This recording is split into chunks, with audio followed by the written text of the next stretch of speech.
Hi student, welcome to online class.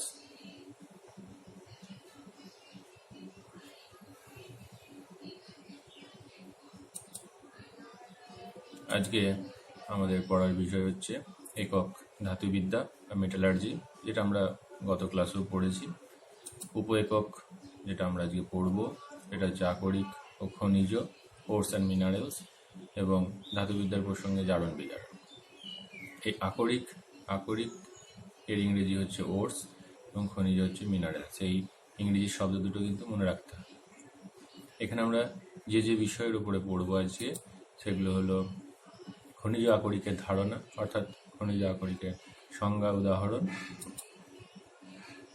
এদের মধ্যে পার্থক্য, অর্থাৎ খনিজ আকরিকের মধ্যে পার্থক্য, বিভিন্ন আকরিকের নাম ও সংকেত। মূলত আমাদের যে চারটে ধাতু সিলেবাসে আছে, আয়রন, কপার, জিঙ্ক এবং অ্যালুমিনিয়াম, এই চারটে ধাতুর বিভিন্ন আকরিকের নাম এবং তাদের সংকেত আমরা দেখব, এবং তার সাথে পড়ব ধাতুবিদ্যা প্রসঙ্গে জারণ বিজারণ। আমরা আজকের ক্লাসে এই মূলত চারটে বিষয়ের উপরে পড়ব। শুরু করা যাক। প্রথম, আকরিক ও খনিজ, ওরস অ্যান্ড মিনারেলস। এখানে প্রথমে আমাদের সংজ্ঞাগুলো জানতে হবে। যেমন খনিজ বা মিনারেলস। খনিজ কাকে বলে? খনিজ হচ্ছে মূলত ভূগর্ভে বা ভূত্বকে প্রাপ্ত প্রকৃতিজাত অজৈব পদার্থ সমূহ, যাদের মধ্যে এক বা একাধিক ধাতু প্রধান যৌগরূপে এবং অন্যান্য অশুদ্ধির সাথে মিশ্রিত অবস্থায় থাকে, তাদেরকে আমরা বলবো সেই ধাতুর খনিজ। তার মানে কি বোঝাচ্ছে এখানে? যে কোনো ধাতু যখন প্রধানত যৌগরূপে, মূলত অক্সাইড হতে পারে, সালফাইড হতে পারে, কার্বনেট হতে পারে, এই ধরনের যৌগরূপে কিছু অশুদ্ধির সাথে মিশ্রিত অবস্থায় যখন ভূগর্ভে বা ভূত্বকে উপস্থিত থাকে, তখন আমরা সেই সকল পদার্থগুলোকে বলবো সেই ধাতুর খনিজ। উদাহরণ যেমন অ্যালুমিনিয়াম। অ্যালুমিনিয়ামের খনিজ হচ্ছে বক্সাইট এবং চায়না ক্লে। আয়রন বা এফির খনিজ হচ্ছে রেড হেমাটাইট এবং আয়রন পাইরাইটিস। আমরা এরপর যেটা দেখব, আকরিক।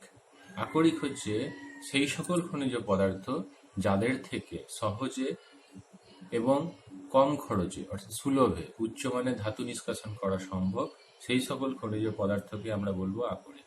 অর্থাৎ এই যে খনিজ তোমরা যেটা দেখলে, এখানে যে ধাতুগুলো মিশ্রিত অবস্থায় থাকে যৌগরূপে, সেই যৌগ থেকে যখন সহজে ধাতু নিষ্কাশন করা সম্ভব, তখন সেই সকল খনিজ পদার্থগুলোকে আমরা বলবো আকরিক। অর্থাৎ যেসব খনিজ থেকে সহজ পদ্ধতিতে এবং সুলভে উচ্চমানের ধাতু নিষ্কাশন করা যায়, তাদেরকেই বলবো সেই ধাতুর আকরিক, অর্থাৎ সেই খনিজগুলোকে বলবো আকরিক। আর যে সকল খনিজ পদার্থ থেকে ধাতুকে নিষ্কাশন করা যাবে না সহজে বা কম খরচে, কম ব্যয়ে, তাদেরকে আমরা কিন্তু খনিজ বললেও তাদেরকে কিন্তু আমরা আকরিক বলতে পারবো না। যেমন উদাহরণস্বরূপ বলা যেতে পারে, যেমন দেখো এখানে খনিজের উদাহরণ দিয়েছিলাম আমরা অ্যালুমিনিয়ামের ক্ষেত্রে বক্সাইট এবং চায়না ক্লে, কিন্তু যদি আমি আকরিক বলি অ্যালুমিনিয়ামে, তাহলে হচ্ছে বক্সাইট, কারণ এই চায়না ক্লে খনিজ পদার্থ হলেও এটা কিন্তু অ্যালুমিনিয়ামের আকরিক বলা যায় না, কারণ চায়না ক্লে থেকে সহজে অ্যালুমিনিয়াম নিষ্কাশন করা সম্ভব হয় না। একইভাবে আয়রনের ক্ষেত্রে এই রেড হেমাটাইট হচ্ছে একটা আকরিক, কিন্তু আয়রন পাইরাইটিস আকরিক নয়, কারণ এখান থেকে সহজে আয়রনকে নিষ্কাশন করা সম্ভব হয় না। তাহলে এই প্রসঙ্গক্রমে একটা খুব গুরুত্বপূর্ণ প্রশ্ন আসছে যে সব আকরিকই খনিজ পদার্থ, কিন্তু সব খনিজ পদার্থই আকরিক নয়। এই উক্তিটা উদাহরণসহ ব্যাখ্যা করো। এটা বিভিন্নভাবে পরীক্ষায় আসে, যে এই লাইনটা লিখে দিল, এটা একটা ব্যাখ্যা করতে বললো, তাহলে তোমাদের একটা উদাহরণ দিয়ে কিন্তু ব্যাখ্যা করতে হবে। ব্যাখ্যা করাটা আমি একটু আগেই বলে দিলাম। প্রধানত এখানে কি লিখবে, এখানে প্রথমে সংজ্ঞা দুটোকে লিখে দেবে। তাহলে খনিজ বলতে আমরা মূলত যেটা বুঝি, যে ভূগর্ভে ভূপৃষ্ঠে প্রাপ্ত যে কোনো প্রাকৃতিক অজৈব পদার্থকে আমরা খনিজ বলবো, আর সেই সকল খনিজকেই আমরা আকরিক বলবো যে সকল খনিজ থেকে সহজে এবং সুলভে, অর্থাৎ কম খরচে বা কম ব্যয়ে বাণিজ্যিক উপায়ে ধাতু নিষ্কাশন করা সম্ভব, তারাই আকরিক। আর যেগুলো থেকে সহজে ধাতু নিষ্কাশন করা সম্ভব নয়, তারা খনিজ হলেও কিন্তু আকরিক, তাদেরকে আমরা বলবো না। তাহলে যে সকল খনিজ থেকে ধাতু নিষ্কাশন করা সম্ভব নয়, সকল খনিজ পদার্থ থেকে কিন্তু নিষ্কাশন করা সম্ভব নয়।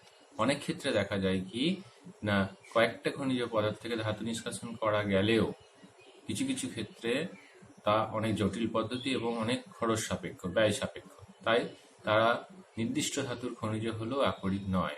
একটু আগেই যে এক্সাম্পলটা আমি দিয়েছিলাম যে অ্যালুমিনিয়ামের খনিজ হচ্ছে বক্সাইট ও চায়না ক্লে, এই দুটো খনিজ পদার্থের মধ্যে বক্সাইট থেকে খুব সহজে এবং কম খরচে অ্যালুমিনিয়াম বের করা যায়, তাই অ্যালুমিনিয়ামের আকরিক হিসেবে আমরা বক্সাইটকে বলবো বা ধরা হয়। কিন্তু চায়না ক্লে থেকে অ্যালুমিনিয়াম বের করার পদ্ধতি অত্যন্ত জটিল এবং ব্যয় সাপেক্ষ, সেই জন্য চায়না ক্লেকে অ্যালুমিনিয়ামের খনিজ পদার্থ বলা হলেও বা খনিজ হিসেবে ধরা হলেও কিন্তু আকরিক বলা হয় না। সেই জন্য বলা হয়ে থাকে কি সব আকরিকই খনিজ, কিন্তু সকল খনিজ আকরিক নয়। নিশ্চয় ব্যাপারটা বুঝতে পেরেছ। এবার আমরা যেটা পড়বো সেটা হচ্ছে খনিজ আকরিকের মধ্যে পার্থক্য কিছুটা এই সংজ্ঞা থেকে তোমরা জেনে গেলে যে ভূগর্ভে বা ভূপৃষ্ঠে প্রাপ্ত যে কোনো প্রাকৃতিক অজৈব পদার্থকে আমরা খনিজ পদার্থ বলবো, আর আকরিক হচ্ছে যে সকল খনিজ পদার্থকে সহজে ও সুলভে ধাতু নিষ্কাশন করা সম্ভব তাদেরকে আমরা আকরিক বলি। তাহলে এই সংজ্ঞা থেকে একটা জিনিস পরিষ্কার যে সকল খনিজ পদার্থ তাহলে ধাতু নিষ্কাশন করা যায় না, অপরদিকে সমস্ত আকরিক থেকে ধাতু নিষ্কাশন করা যায় বলেই তো সেই সকল খনিজগুলোকে আকরিক বলা হয়। তাহলে সংজ্ঞাতে আমরা এটা লিখতে পারি যে প্রায় সমস্ত আকরিক থেকে ধাতু নিষ্কাশন করা যায়। 3 নম্বর, সব খনিজ আকরিক নয়, কিন্তু সমস্ত আকরিকই খনিজ। এটা নিশ্চয় বলার কিছু নেই। নেক্সট, খনিজ দ্রব্য থেকে অপদ্রব্যগুলি সহজে দূর করা যায় না বলেই তো এগুলোকে আকরিক বলে না সমস্ত খনিজকে, আর আকরিক থেকে সহজে অপদ্রব্যগুলোকে দূর করে ধাতু নিষ্কাশন করা সম্ভব। একটা উদাহরণ দিয়ে দেবে, যেমন খনিজ পদার্থের ক্ষেত্রে ওই লোহার যেটা উদাহরণ দিলাম একটু আগে, আয়রন পাইরাইটিস হচ্ছে লোহার খনিজ, কিন্তু রেড হেমাটাইট হলো লোহার একটি আকরিক। এই প্রধান 5টা পার্থক্য মনে রাখবে। নেক্সট আমরা যেটা পড়বো সেটা হচ্ছে, প্রথমে বলেছিলাম যে আমাদের যে সিলেবাসে যে 4টে ধাতু আছে সেই 4টে ধাতুর প্রধান আকরিকের নাম এবং তাদের রাসায়নিক সংযুতি জানতে হবে আমাদের। তাহলে ধাতুর নাম, আকরিকের নাম এবং সংযুতি। ধাতুর নাম আমাদের এই প্রধান 4টে ধাতু লোহা, তামা, দস্তা এবং অ্যালুমিনিয়াম। যেমন আয়রন বা লোহা, এই ধাতুর প্রধান আকরিক হচ্ছে রেড হেমাটাইট, সংকেত Fe2O3, এছাড়া ম্যাগনেটাইট, সংকেত Fe3O4 এবং স্প্যাথিক আয়রন FeCO3। একইভাবে তামা বা কপার, এর আকরিক হচ্ছে কপার পাইরাইটিস, সংকেত হচ্ছে Cu2s.Fe2S3, copper glance Cu2s, P'(Cu2O). দস্তা বা জিঙ্ক, এর প্রধান আকরিক হচ্ছে জিঙ্ক ব্লেন্ড ZnS, এছাড়াও জিঙ্কাইট ZnO, ক্যালামাইন ZnCO3। অ্যালুমিনিয়াম, প্রধান আকরিক bauxite Al2O3.2H2O, cryolite Al(F3).3NaF, গিবসাইট Al2O3.3H2O। এখানে একটা জিনিস, এই স্লাইডটাতে একটা জিনিস খেয়াল করো যে প্রথম যে আকরিকগুলো লিখেছি প্রত্যেক ধাতুর, দেখো আমি লাল রঙে হাইলাইট করেছি, অর্থাৎ এটার উদ্দেশ্য একটাই, এই প্রথম যে লাল রঙের হাইলাইট করা আছে বা লাল রঙের লেখা আছে যে আকরিকগুলো নাম এবং সংকেত, এগুলো হচ্ছে প্রধান আকরিক, সংশ্লিষ্ট ধাতুর প্রধান আকরিক। অর্থাৎ লোহার প্রধান আকরিক যদি প্রশ্নে আসে তখন কিন্তু তোমাকে রেড হেমাটাইট লিখতে হবে, তখন ম্যাগনেটাইট বা স্প্যাথিক আয়রন লিখলে কিন্তু নাম্বার পাবে না। একইভাবে তামা বা কপারের ক্ষেত্রে প্রধান আকরিক হচ্ছে কপার পাইরাইটিস, দস্তা বা জিঙ্কের ক্ষেত্রে প্রধান আকরিক হচ্ছে জিঙ্ক ব্লেন্ড, অ্যালুমিনিয়ামের ক্ষেত্রে প্রধান আকরিক হচ্ছে বক্সাইট।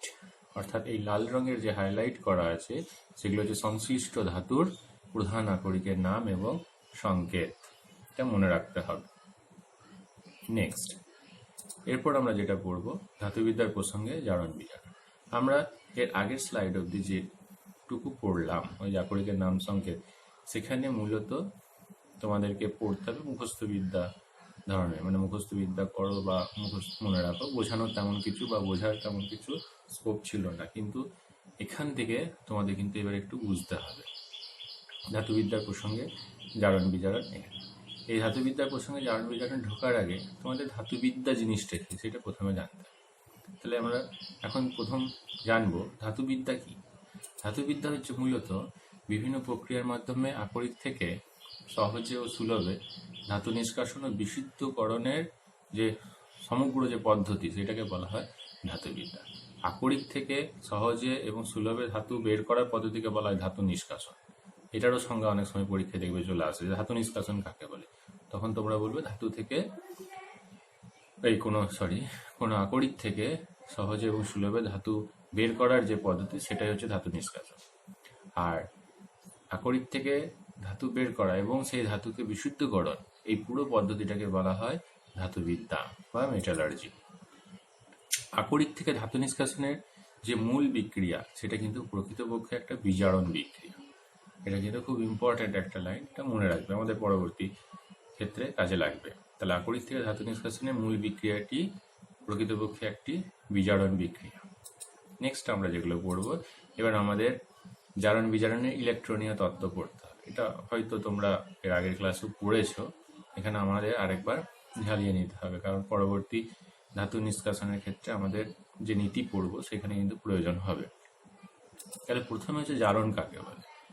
জারণ হচ্ছে যে প্রক্রিয়ায় কোনো পরমাণু বা আয়ন এক বা একাধিক ইলেকট্রন বর্জন করে তাকে জারণ বলে। অর্থাৎ পরমাণু বা আয়ন যখন ইলেকট্রন বর্জন করবে তখন সেই পদ্ধতিটাকে আমরা বলবো জারণ।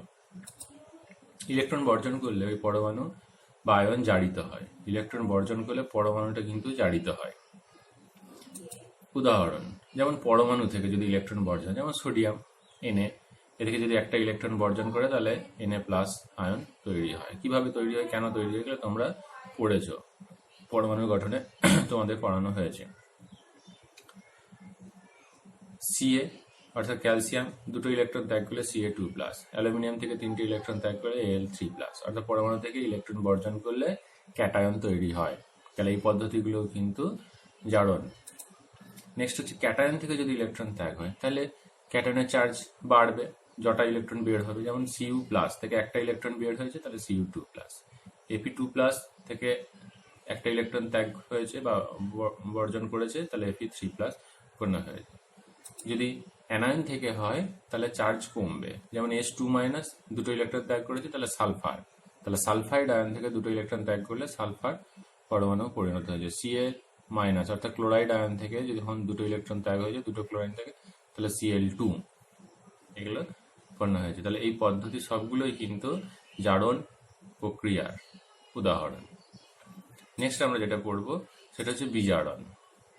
বিজারণ উল্টোটা, যে প্রক্রিয়ায় কোনো পরমাণু বা আয়ন এক বা একাধিক ইলেকট্রন গ্রহণ করে তখন তাকে বলবো বিজারণ।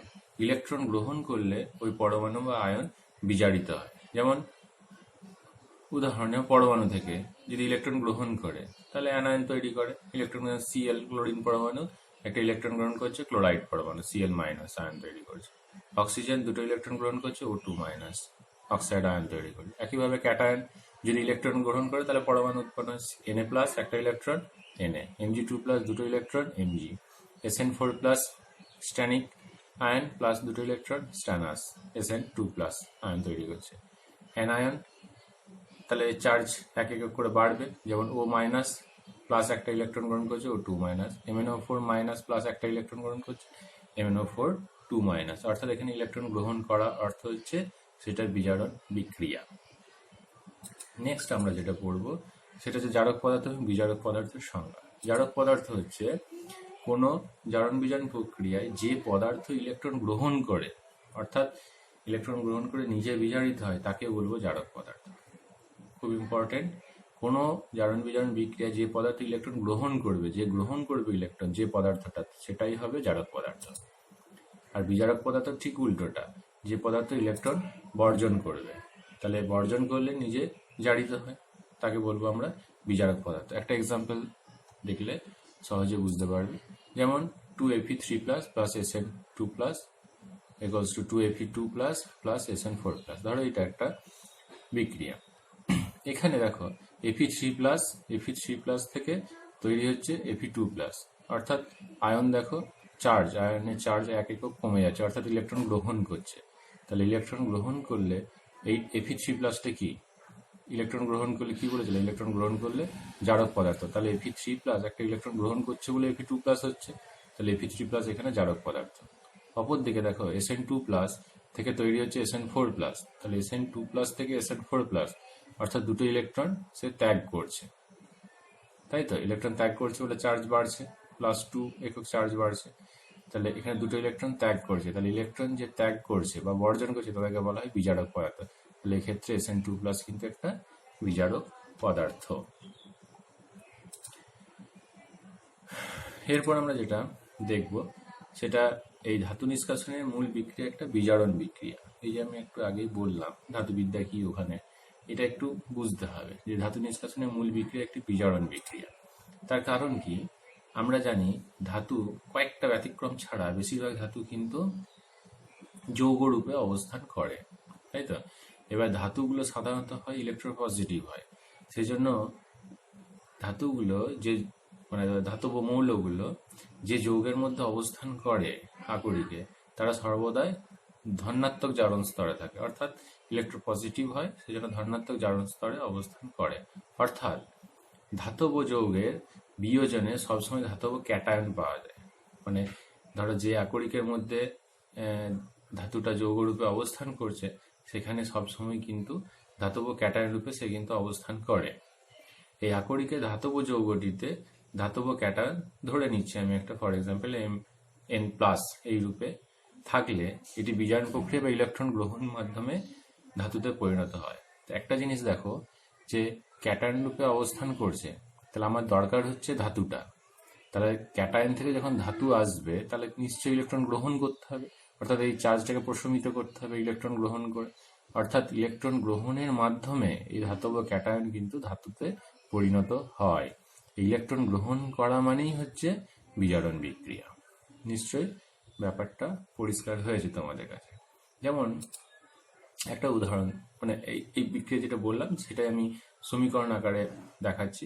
দেখো Mn প্লাস Ne, অর্থাৎ এখানে যতগুলো চার্জ থাকবে পজিটিভ ততগুলো ইলেকট্রন গ্রহণ করতে হবে, তবে সেটা যেমন যদি এখানে Na+ হয় তাহলে Na+ থাকলে একটা ইলেকট্রন গ্রহণ করলে Na পরমাণু হবে, কিন্তু এখানে যদি Ca ক্যালসিয়াম 2+ হয় তাহলে দুটো ইলেকট্রন গ্রহণ করলে ক্যালসিয়াম ধাতুতে পরিণত হবে। তাহলে এখানে N+ আছে, চার্জ N+, সেজন্য N সংখ্যক ইলেকট্রন গ্রহণ করে সেটা ধাতুতে পরিণত হচ্ছে। এই যে ইলেকট্রন গ্রহণ করা মানেই হচ্ছে কিন্তু বিজারণ বিক্রিয়া বা বিজারণ প্রক্রিয়া। একটা উদাহরণ দিই, আমাদের বেশিরভাগ যে সকল ধাতব আকরিকগুলো থাকে সেগুলো অক্সাইড রূপে অবস্থান করে ধাতুগুলো, যেমন hematite, red hematite Fe2O3, জিঙ্কাইট, ZnO ইত্যাদি। এছাড়া কিছু কিছু ক্ষেত্রে সালফাইড বা কার্বনেট রূপেও অবস্থান করে। এই অক্সাইডগুলো থেকে অক্সিজেনগুলোকে অপসারণ করলে ধাতু পাওয়া যায়, আর অক্সিজেন অপসারণ মানেই তোমরা জানো বিজারণ বিক্রিয়া। যেমন একটা উদাহরণ দিলে বুঝতে পারবে, Fe2O3 ধরো রেড হেমাটাইট Fe2O3, এই কার্বন কোক শূন্যর সাথে মিশিয়ে যদি উত্তপ্ত করা হয় তাহলে তৈরি করে 2Fe + 3CO। তাহলে এখানে দেখো অক্সিজেন ছিল, এখানে অক্সিজেনটা অপসারিত হলো, অর্থাৎ ধাতু Fe তৈরি করলো।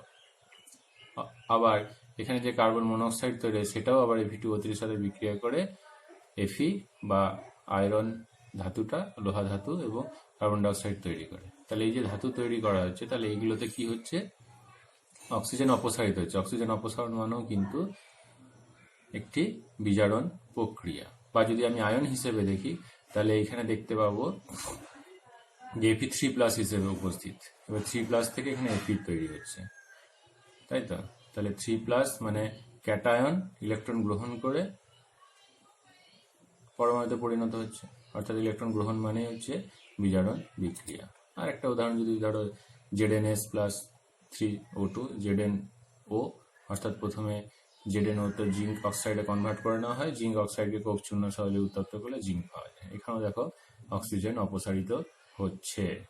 অর্থাৎ আমরা এখান থেকে যেটা বুঝতে পারলাম যে ধাতু নিষ্কাশনের যে মূল বিক্রিয়া সেটা একটি বিজারণ বিক্রিয়া। অনেক সময় এটাকে ব্যাখ্যা করতে দিতে পারে, তখন তোমাদের এরকম একটা এক্সাম্পল নিয়ে কিন্তু ব্যাখ্যা করতে হবে। আজকে এতটা অবধি, সকলকে ধন্যবাদ ভিডিওটি দেখার জন্য। এবার তোমরা বইটা ফলো করো, আর যদি কিছু প্রশ্ন থাকে অবশ্যই করবে। থ্যাঙ্কস, ধন্যবাদ।